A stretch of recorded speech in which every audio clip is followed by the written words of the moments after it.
అందరూ వాళ్ళ అనుభవాలు చెప్పారు. ఈ సినిమా మొదట కొబ్బరికాయ కుట్టిన దగ్గర నుంచి కూడా జరిగిన వింతల గురించి. నేను ఎప్పుడు నమ్మేది ఒక దైవాన్ని నమ్ముతాను, అది కూడా మనకి తోడవ్వాలి ఎప్పుడని. ఆ దైవం కనిపించిన దైవం అది వేరే వేరే రూపాల్లో ఉండొచ్చు. ఒక్కొక్కడు ఒక్కొక్క దేవుడిని ఆరాధిస్తారు. శివుడు కావచ్చు, వెంకటేశ్వర స్వామి కావచ్చు, విష్ణువు కావచ్చు, లేకపోతే రకరకాల వాళ్ళ ఎలువెల్పులు. అలాగే తల్లిదండ్రులు, నా తల్లిదండ్రులు వాళ్ళ యొక్క ఆశీర్వాదం, అలాగే కళాంబ తల్లి యొక్క ఆశీర్వాదం, ఇవన్నీ కలగలిపితే ఒక డాకు మహారాజు. ముఖ్యంగా ఎన్నో సినిమాలు చేశాను. సరే, దాంట్లో వరుసగా ఇది 4వ సినిమా విజయం సాధించింది. మొదటి సినిమా ఏమో ఒక పరీక్ష, అఖండ చేసేటప్పుడు అదేమో కరెక్ట్గా కోవిడ్ రావడం.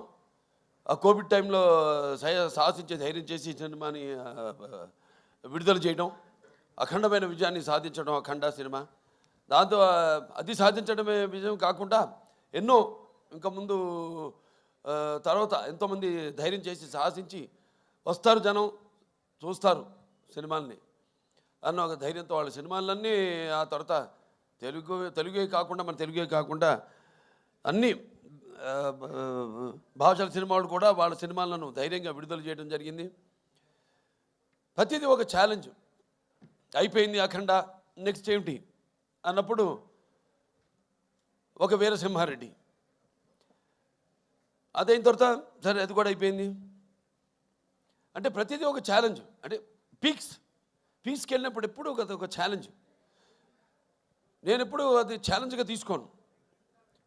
ఎందుకంటే నాకు ప్రేక్షక దేవుళ్ళు వాళ్ళు ఇస్తున్న ప్రోత్సాహం అయితే లేకపోతే వాళ్ళకి ఏం కావాలి. ఎందుకంటే మేము ఎప్పుడు ఎవ్రీడే కన్జ్యూమబుల్ కమోడిటీ, అంటే నిత్యావసర వస్తువులు. సో మనం ముందే గ్రహించాలి. ఇప్పుడు వాళ్ళు ముందే ఏం కావాలి, అది ఒక ఫుడ్ విషయంలో కావచ్చు, లేకపోతే రకరకాల ఏమేమైతే ఉన్నాయో వాటిల్లో వాళ్ళు సర్వే చేసి, సో దాని తర్వాత వాటిని మార్కెట్లోకి తీసుకురావడం, ప్రమోట్ చేయడం. దాని తర్వాత అలాగే ఈ సినిమా కూడా, ఎందుకంటే ఈ సినిమా అనేది మనిషి ఒక ఈ దినచర్యల్లో అంటే సతమవుతూ అన్న పానీయాలు అనే అవసరాలతో పాటు ఈ సినిమాను కూడా ఎంచుకున్నాడు. కాబట్టి ఆ సినిమా ఎలా ఉండాలి, ప్రేక్షకులు ఎటువంటి సినిమాని మనం అందించాలి అన్నది ఆలోచించుకోవలసిన విషయం. ఇండస్ట్రీలో నిర్మాతలు అయితేనేమి, దర్శకులు అయితేనేమి, లేకపోతే మా నటీనటులు అయితేనేమి. అటువంటిది దాని తర్వాత ఒక నేలకొండ భగవంత్ కేసరి అదయింది. దాని తర్వాత ఏమిటి అన్నది స్టార్ట్ అయినప్పుడు ఈ డాకు మహారాజ్ సినిమా అంటే కథ నీటి గురించి. అది చాలా చిన్న సమస్య కావచ్చు ఇప్పుడు మనం అనుకోవడానికి, కానీ సినిమా ద్వారా దాన్ని ప్రజలు అది ముందు భవిష్యత్తులో ఎలా ఈ నీటి కోసమే ప్రజలు కొట్టుకు చేస్తారు అన్నది వాళ్ళ అవగాహన రేకెత్తించిన సినిమా మన డాకు మహారాజ్. టైటిల్ దగ్గర నుంచి కూడా ఒక ఛాలెంజ్, ఏం టైటిల్ పెట్టాలి ఈ సినిమాకి. అంశం ఎంచుకున్నప్పుడు ఈ ఒక నీటి సమస్యలు ఎంచుకున్నప్పుడు ఎన్నో సామాజిక మెసేజెస్, అంటే ప్రజలకి సినిమా కేవలం వినోదం కాదు, వాళ్ళ ఒక ఆలోచన రేకెత్తించాలి అన్నది నా నాన్నగారి నుంచి కూడా నాకు వరకు అది వస్తున్న ఒక పరంపర. దాన్ని ఎలా మనం ఈ సినిమాలో దాని గురించి ఇవ్వాలి. నేను ఒక రాయలసీమ అంటే అతి తక్కువ వర్షపాతం ఉన్న ప్రాంతం, దేశంలోనే 2 అతి తక్కువ వర్షపాతం ఉన్న ప్రాంతం. ఆ జిల్లాలో హిందూపురం ఎమ్మెల్యే నేను. ఆ ప్రాంతం యొక్క నీటి సమస్య అంతా తెలుసు. నాన్నగారి ఒక మానసిక పత్రికలు, ఈ తెలుగు గంగ అయితేనేమి, హెచ్ఎన్ఎస్ఎస్ అయితేనేమి, లేకపోతే గాలేరు నగరి అయితేనేమి, ఇవన్నీ అయిన తర్వాత ఎలా మళ్ళీ మనం పూర్తి చేసాం. తెలుగుదేశం అధికారంలో ఉన్నప్పుడు ఎలా, నేను ఎమ్మెల్యేగా ఉన్నప్పుడు అంతా రాసి పెట్టింది. నేను ఇప్పుడు ఎలాగైతే అన్నారు ఫస్ట్ టైం ఏమైనా బుక్ చేయడానికి ఆవిడ షిరిడీలో ఉంది, ఎవరు మన శ్రద్ధా శ్రీనాథ్, అలాగే ఈవిడేమో తిరుపతిలో ఉంది ప్రజ్ఞా జైస్వాల్. అలాగే ఈ నీటి సమస్య కరెక్ట్గా నేను ఎమ్మెల్యే అయినప్పుడే అది పూర్తి కావడం, నేను నా హిందూపురానికి నేను నీళ్లు ఇవ్వగలగడం. సో ఇదంతా అదంతా కాకతాళీయంగా యాదృచ్ఛికంగా జరిగింది. ఇప్పుడు ఆ నీటి సమస్య గురించి సినిమా తీయాలి అని ఒక ఆలోచన వచ్చింది. దాన్ని ఎలా ప్రజెంట్ చేయాలి మనం అనుకున్నప్పుడు రాజస్థాన్ ఎక్కడైతే ఏముంది, ఇక్కడ మన తెలుగు వాళ్ళు గొప్పతనం చాటుకుంటూ అక్కడ రాజస్థాన్లో కూడా మళ్ళీ మనం వాళ్ళు దుక్కుదున్ని నీరు పోసి నారు పెట్టి అలాగే కోత కోసి ఎలా చేయగలుగుతాం, అక్కడ కూడా మన ఒక ఇంజనీర్, ఒక సామాన్య ఇంజనీర్, ఒక తెలుగువాడు వెళ్ళి ఎలా చేయగలుగుతాడు. చేసాం మనం ఇక్కడ సృష్టికి ప్రతి సృష్టి చేసాం. ఎలాగైతే మన రాయలసీమ గురించి చెప్పాను, మన ఇది అవిభక్త ఆంధ్ర రాష్ట్రానికి 6 ముఖ్యమంత్రులు ఇచ్చింది రాయలసీమ అని. సో అది పెట్టుకుని మైండ్లో సమస్య చిన్నదే కావచ్చు, కానీ రాష్ట్రాలు వాళ్ళ నీళ్ళ కోసం కొట్టుకుంటున్నాయి.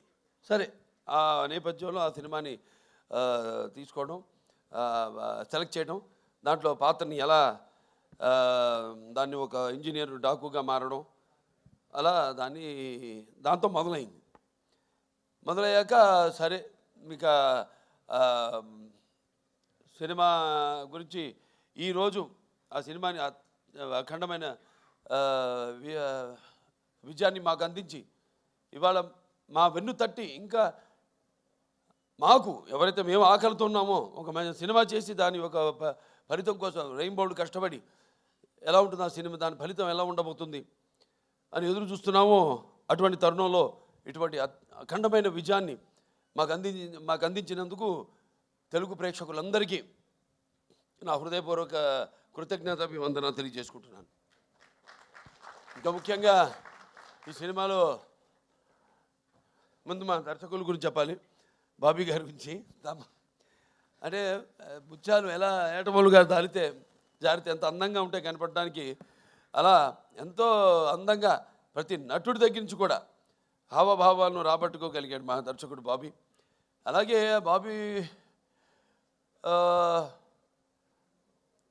ఎలాంటి ఒక ప్రియుడిని ప్రేమించినట్టు నన్ను ప్రేమించేసి ఏది వదలకుండా ఎంతో సున్నితంగా ఎంతో నాలో అయిన నట విశ్వరూపాన్ని ఆవిష్కరింపజేసిన బాబీకి నా హృదయపూర్వక కృతజ్ఞతలు తెలియజేసుకుంటున్నాను. ఒక నమ్మకం, ఏదైనా ఒక నమ్మకం ఉంటాను. అంటే ఆయన చూడడానికి ఎంత స్టైలిష్గా ఉంటాడు ఆయన, అలాగే ఫస్ట్ హాఫ్లో కూడా నన్ను అంత స్టైలిష్గా చూపించాడు ఆయన బ్రహ్మాండంగా. ఇక ప్రతి చాలా ఎన్నో విషయాలు డిస్కస్ చేసి సినిమాలో మేము అనుకున్నవి తీసినవి కూడా కొన్ని ఉన్నాయి ఇంకా. కానీ సినిమా నిడువుని బట్టి ఎంత ఉండాలి సినిమా అంతే. ఒక చిన్న పాయింట్ నాకు ఇప్పుడు అంటుంటారు, సినిమాని ప్రేమించకూడదు మనం, సినిమా తీయాలి అంతే. ప్రేమించామంటే ఇక మన కంట్రోల్లో ఉండదు సినిమా అన్నది, వెళ్ళిపోతుంది. 3 గంటలు కూడా దాటుతుంది సినిమా.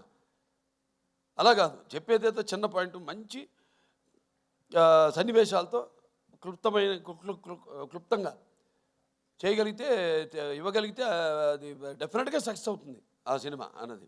అలాగే బ్రహ్మాండంగా వాళ్ళ టీము అందరు కూడా బ్రహ్మాండంగా వర్క్ చేసి ఇవాళ డైరెక్షన్ డిపార్ట్మెంటు క్రాంతి అయితేనేమి, లేకపోతే సోమరాజు గారు అయితేనేమి, రాధాకృష్ణ గారు అందరూ, అలాగే ఆయన రైటర్స్ మిగతా మన మోహన్ కృష్ణ గారు, చక్రి గారు, వినీత్ గారు అయితేనేమి అందరూ ఎంతో బ్రహ్మాండంగా దాన్ని అందరూ కష్టపడి ఈ కథను చేయడం జరిగింది, ట్రీట్ చేయడం జరిగింది. ఇక మా తమన్ గారి గురించి వేరే ప్రత్యేకంగా చెప్పక్కర్లేదు. అందరితో ఇంటి పేరు మార్చేశారు. ఇప్పుడు నందమూరి ఎస్ఎస్ తమన్ కాదు, నందమూరి తమన్ అని.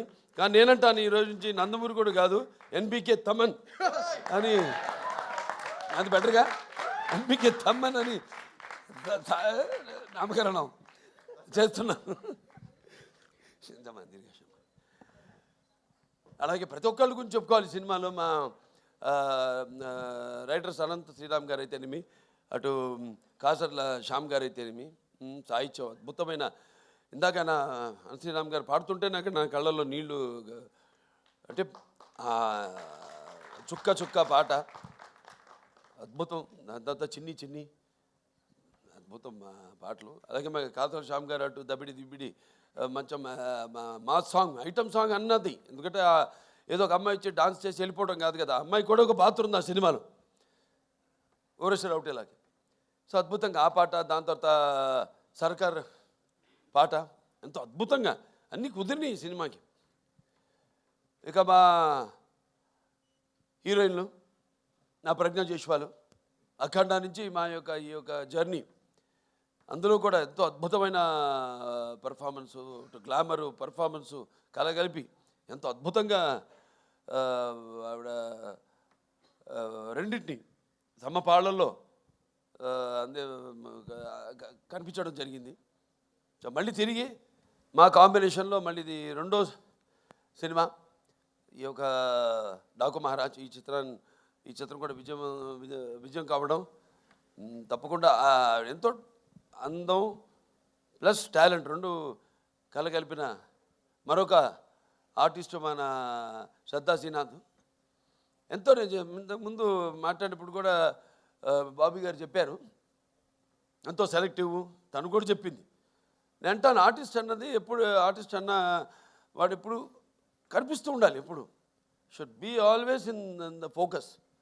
ఎప్పుడు ఎక్కువ అంటే ఆవిడ రియలైజ్ అయినట్టుంది. Now she saying that. ఇప్పుడు అంటుంది ఆవిడ, కాదు నేను ఇక్కడి నుంచి ఎక్కువ సినిమాలు నటిస్తాను నేను అంటే, మంచి సినిమాలే. ఎందుకంటే ఆవిడకున్న ఇమేజ్కి, ఆవిడకున్న టాలెంట్కి తగ్గట్టుగా ఆవిడకి పాత్రలు వస్తాయి. మరి నేను అన్నది ఏదో ఇందాక ప్రేమించకూడదు సినిమానని, కథ వరకు పాత్ర వరకు మాత్రం ఎప్పుడూ కనిపిస్తూ ఉండాలి. ఉంటేనే ఆర్టిస్టుని మర్చిపోరు, ఎప్పుడు ఆర్టిస్టు గుర్తుండిపోతాను. సో అద్భుతమైన మరువైన పాత్రని ఎంతో అద్భుతంగా నటించిన శ్రద్ధా శ్రీనాథ్కి నా అభినందనలు తెలియజేసుకుంటున్నాను. ఇంకా మా చాలామంది ఫైట్ మాస్టర్ వెంకట్ మాస్టర్ గారు, అలాగే మా కెమెరామెన్ విజయ్ కార్తిక్ గారు, ఇక మా డాన్స్ మాస్టర్ శేఖర్ మాస్టర్ గారు అయితేనేమి, శివ మాస్టర్ గారు అయితేనేమి, అందరూ ఎంతో అద్భుతంగా వాళ్ళకి అప్పచెప్పిన వాళ్ళ పనులను ఎంతో 100కి 100 పాళ్ళు న్యాయం చేసి ఈ సినిమాలో ఏదైతే మా నిర్మాత వంశీ గారు కలగన్నారు, ఆయన అభిమాని ఫ్యాను, అటువంటిది ఒక కొత్త బాలకృష్ణ నేను ఆవిష్కరించాలి ఈ సినిమాలో అని ఏదైతే ఆయన కలగన్నాడో, అలా ఆయన ప్రతి దాంట్లో కూడా ఆయన కేవలం నిర్మాతగా కాకుండా ఒక టెక్నీషియన్గా అన్ని క్రాఫ్ట్స్ మీద మంచి గ్రిప్ ఉన్న నిర్మాత మన వంశీ గారు. అటువంటి నిర్మాత కూడా మనకు ఉండడం ఆయన నా అభిమానిగా నాకు చాలా గర్వంగా ఉంది. సో ఆయన్ని ఈ యొక్క సందర్భంగా ఆయన్ని అభినందిస్తూ ఇంకా ఎన్నెన్నో మంచి అద్భుతమైన సినిమాలు తీశారు ఆయన బ్యానర్లో. ఇంకా ముందు ఇంకా మంచి మంచి సినిమాలు కూడా తీయాలని ఆయన్ని అభినందిస్తూ, లాస్ట్ బట్ నాట్ మన వేద రాజా ఎంతో అద్భుతంగా పాత్రని డైరెక్టర్ గారు చెప్పారు. ఆవిడ గురించి ఎప్పుడు అవుతాను ఉండేది సెట్లో, అసలు కూర్చొని ఎరగను, లేకపోతే అలసిపోయి అట్లా కురుకు తీయడం కానీ ఎరగను నేను. ఎప్పుడు ఎంతో అటు విన్నట్టే అటు ఇటు చూసుకుంటూ, మళ్ళీ చెప్పినట్టు డైరెక్టర్ గారు కెమెరా ఆన్ అనగానే ఏమి ఎప్పుడు చూస్తుందో తెలియదు కానీ చౌ అనుగా చెప్పినట్టే అంత బ్రహ్మాండంగా అభినయించింది ఆ పాత్ర. మరి ఫస్ట్ హాఫ్లో అద్భుతంగా అసలు ఆ డైలాగ్స్ ఏదైతే బండి డ్రైవర్గా సెలెక్ట్ చేయడానికి నన్ను బండి తోలమంటుందో, బండి వెనక్కి రివర్స్ తోలుతుంది, దాన్ని బండిని ఆపగానే నేను ఆపనలేదు కదా, ఎందుకు ఆపామంటే వెనకాల పూల కుండీలు ఉన్నాయమ్మా దిగి వెళ్ళి చూస్తే అప్పుడు అంటాను వాటిలో కూడా పూల చెట్లకు కూడా ప్రాణం ఉంటుంది కదమ్మా అనగానే ఒకసారి ఆ పక్కన ఎవరైనా మకరంద్ ఆయన వెంటనే ఎంత అంటే ఎంతమంది ఊచకోతు వచ్చాడు ఇక్కడికి అనేది ఎంతో అద్భుతంగా ప్రతిదీ ఎంతో బాగా నటించింది పాప. మంచి భవిష్యత్తు ఉంది. ఫస్ట్ స్టడీ వెల్, ముందు पढ़ना भी, उसके साथ बाद में धीरे धीरे యాక్టింగ్ కన్నా. సరే మన సినిమాకి వస్తే చాలామంది అనుకుంటారు పాత్ర గురించి. ఇప్పుడు పాత్రలు పరకాయ ప్రవేశం అంటే పాత్ర సినిమా కథను ఓకే చేసి ఆ పాత్రకు వెళ్ళే వరకు నాకు తెలీదు. అంటే నేను నా వాచకం, నా ఆంగికం కానీ, నా ఆహార్యం కానీ ఎలా ఉంటుందో నాకు ఐడియా లేదు, ఉండదు. ప్రతి పాత్రకు ఒకటే చేస్తాను నేను. కాకపోతే ఒక్కసారి ఆ పాత్రలోకి వెళ్ళినప్పుడు ఆ పాత్ర నన్ను ఆ పరకాయ ప్రవేశం చేసినప్పుడు అంటే నేను ఎప్పుడు చెప్తుంటాను, ఒక యాక్టింగ్ అంటే కేవలం అరవడం, నవ్వడము, ఒక తృప్తి పరిచే ఒక అరుపు, ఒక డైలాగ్ అరవడము కాదు. పాత్ర అంటే ఒక పరకాయ ప్రవేశం ఇంకో పాత్రలోకి. ఏ పాత్ర అనుభవాలు అయితే ఆ యొక్క ఆ పాత్రకు ఆత్మ అనుభవాలు అయితే మనము అనుభవించలేదో ఆ పాత్రలోకి వెళ్ళిపోవడం. సో అది నాకు ఒక గొప్ప వరంగా భావిస్తున్నాను మా నాన్నగారి తొరత. అలాగే